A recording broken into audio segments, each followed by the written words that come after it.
Okay, real talk time. Have you ever had one of those days where everyone is just working your last nerve? Days where you're just plain cranky? This past year has been full of all kinds of those days, right?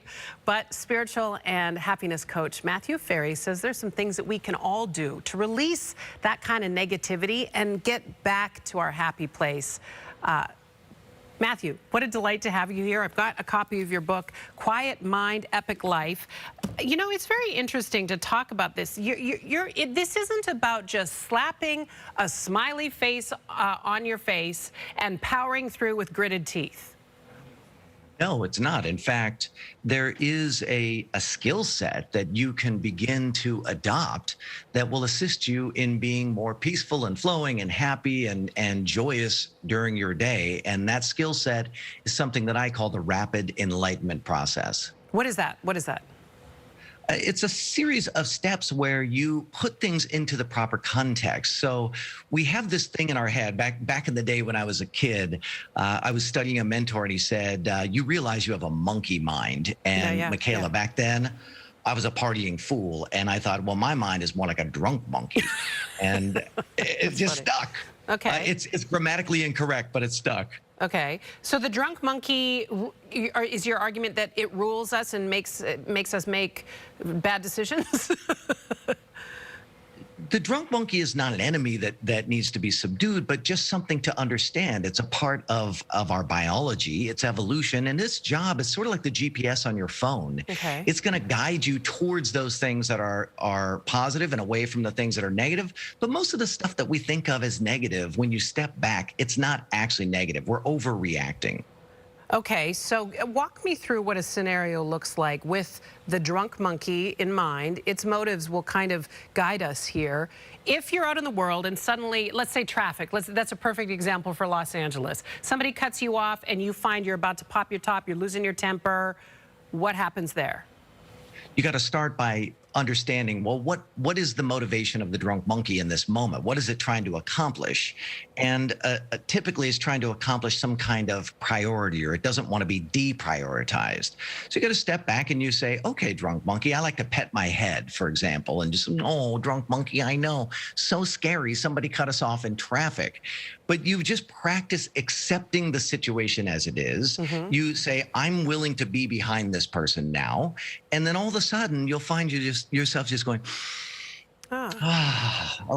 it's just a release. The moment you identify that the drunk monkey is there in your head and you practice acceptance, it'll blow your mind how much faster you come to peace. Okay, that's a fascinating idea. So then let's play it out. You get home, you've had a long day, somebody cut you off in traffic and you weren't able to kind of pet the monkey on its head, and the tension's building. You're tired, you're overtired, and everybody's wanting pieces of you. You feel negative as you walk in the door. Help us there.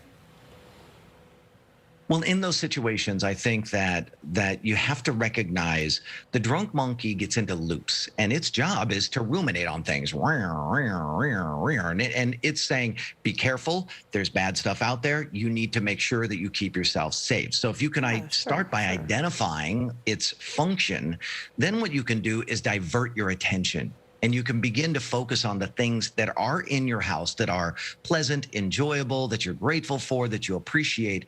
And it's amazing what happens when you just distract yourself on purpose with the good stuff. That actually makes a very good point, because oftentimes we try to push it away. And you're really saying, instead of pushing it away, it's just sort of shifting your gaze a different direction. That is actually a really powerful concept.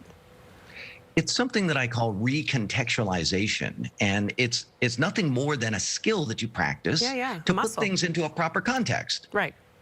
Okay, so one of the things, you give a grocery store example. I kind of want you to walk us through this, because it's a really good idea of how we can neutralize negative interactions with people, right? Because I'm a sponge. If I'm around a negative person, sometimes their negativity jumps onto me. And that, I don't want to be a sponge for that stuff. I really don't, but it happens. It really does happen, and it's likely that you have a deep sense of empathy, which is a good thing. That's a really positive thing. But you must practice. What I like to do is, one, I practice accepting that person exactly as they are. I mean, I put myself in their shoes, and from their perspective, they're doing the right thing. Yeah, yeah. And then number two, I like to laugh at myself. And oftentimes I'll say, really? I am in a survival state in the grocery store because of that person. Really? That's what I'm doing right now? I kind of laugh at myself. And then I take a deep breath and Always I good. usually set an intention. Oh. Please set the intention Okay, to give us an accept the example. situation. This is what I like to do. Please set the intention to accept the situation as it is. And Michaela, I try to command my mind to do stuff and it fights back. I say, accept the situation as it is. And then the drunk monkey comes swinging out of the jungle and says, no, I'm not going to accept this situation. That person's a jerk. Right. And so what I like to speak kindly to my drunk monkey. Yeah. Please set the intention to accept the situation as it is. I like that. Having some grace with yourself in these situations is important, right? Because I can get, when I get like that and I'm trying to talk myself out of something, I'm then being extra hard on myself, which is just negativity taking over again. The breathing and some grace seems like super key. And forgiving yourself for overreacting. We all go into a biological fight or flight state. It doesn't matter how enlightened you are or how much you practice, you still have a body and it's a survival machine. Yeah, you have a body and it is a survival machine. That's the thing. You make the point that there are evolutionary reasons behind how we are, and we got to work with that. Brian, Matthew, this was actually really, really interesting. And we want to have some of these conversations because we don't know. Some of this might touch you and some of it might reach you. The book is called Quiet Mind, Epic Life. It's available everywhere books are sold. Thank you so much for being here. I'm gonna listen to this conversation again and look at taking some steps in diverting Matthew. This is really excellent.